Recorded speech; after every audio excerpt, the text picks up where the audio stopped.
बिहारमधल्या पटनामध्ये Khan global studies नावाचं institute चालवणारे सुप्रसिद्ध शिक्षक आणि देशामध्ये ज्यांचं सोशल मीडियावरती खूप चर्चा असते असे शिक्षक म्हणजे फैजल खान उर्फ खान सर हे आता एका वादामध्ये सापडलेले आहेत। वाद काय आहे सोप्या भाषेमध्ये आपण समजून घेऊया।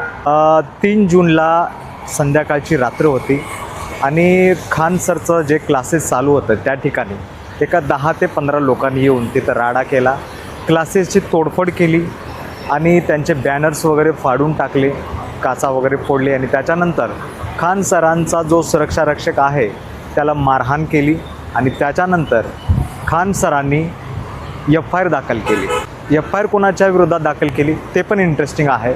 खान सरांच्या शेजारीच असलेला एक क्लासेस आहे, त्याचं नाव आहे ज्ञान बिंदू कोचिंग इन्स्टिट्यूट। यांचे संचालक आहेत रोशन आनंद। तर यांच्यावरती त्यांनी या संचालकाच्या विरोधात दाखल केली। पुन्हा हे प्रकरण खान सरांच्याच कसं अंगलट आलं आणि खान सर हे कसं अटक होऊ शकतात याच्यावरती आपण हे संपूर्ण रिपोर्ट पाहूया, संपूर्ण स्टोरी पाहूया। नमस्कार, मी सचिन जाधव, तुम्ही पाहताय भावेश मीडिया। तारीख होती 3 जून, संध्याकाळची रात्र, संध्याकाळची वेळ होती आणि त्यामध्ये 10 ते 15 लोकांनी संध्याकाळच्या सुमारास खान सरांच्या क्लासेसच्या समोर त्यांनी राडा केला, तोडफोड केली आणि त्यांच्या सुरक्षा रक्षकांनासुद्धा मारहाण केली। खान सरांनी समोर येऊन त्यांनी असा आरोप केला का बाजूचा जो त्यांचा म्हणजे त्यांच्या लगतचाच एक क्लास आहे त्याचं नाव आहे ज्ञान बिंदू कोचिंग क्लासेस, यांच्यावर त्यांनी आरोप केला आणि आरोप करताना ते असे म्हणाले का आम्ही कमी पैसे घेऊन मुलांना शिकवतो, तर ते त्यांना कुठंतरी पचत नाही आणि त्याच्यामुळं त्यांनी हे हल्ला घडून आणलेला आहे आणि त्याच्यानंतर त्यांनी बंदुकाचे गोळ्यासुद्धा झाडलेले आहेत असं खान सरांनी समोर येऊन म्हटलेलं होतं आणि त्याच्यानंतर त्यांनी FIR दाखल केली। कोणाच्या विरोधात? ज्ञान बिंदू कोचिंग क्लासेसचे संचालक आहेत रोशन आनंद यांच्या विरोधामध्ये।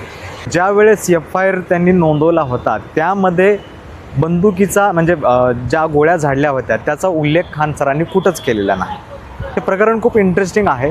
FIR दाखल झाल्याच्या नंतर पोलिसांनी ॲक्शन घेत ज्ञान बिंदू कोचिंग इन्स्टिट्यूटचे जे संचालक आहेत रोशन आनंद यांना आणि त्यांच्यासोबत अभिषेक आणि गौरव या तिघांना अटक केली आणि त्याच्यानंतर तपास सुरू झाला। तपासामध्ये असं दिसून आलं का खान सरांच्या ज्या इन्स्टिट्यूटवरती हल्ला झाला त्या हल्ल्याशी ज्ञान बिंदू कोचिंग इन्स्टिट्यूटचा कुठलाही संबंध नाही हे दिसून आलं आणि त्याच्यानंतर हा हल्ला जो आहे बाहेरच्याच काही 10 ते 15 लोकांनी घडून आणला होता।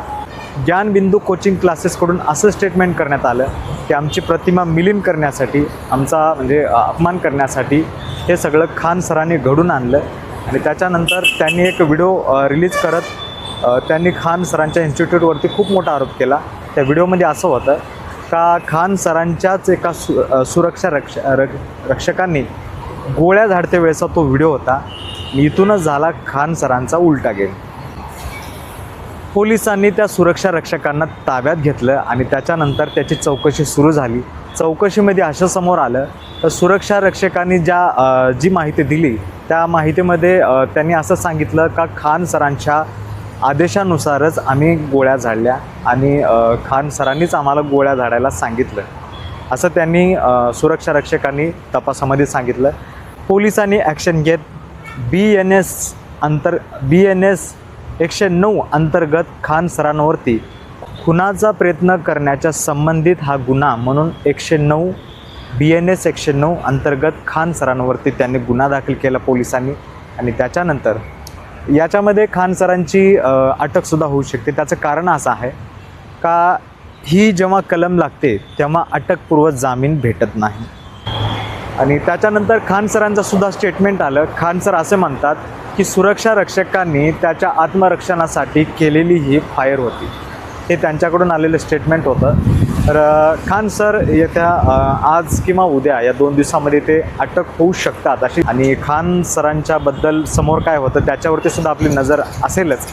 तुम्हाला काय वाटतं खान सरांच्या या हल्ल्याबद्दल? तुम्ही आम्हाला कमेंट करून सांगा आणि पाहत राहा भावेश मीडिया। पुन्हा भेटूया आपण पुढच्या व्हिडिओमध्ये, तोपर्यंत नमस्कार।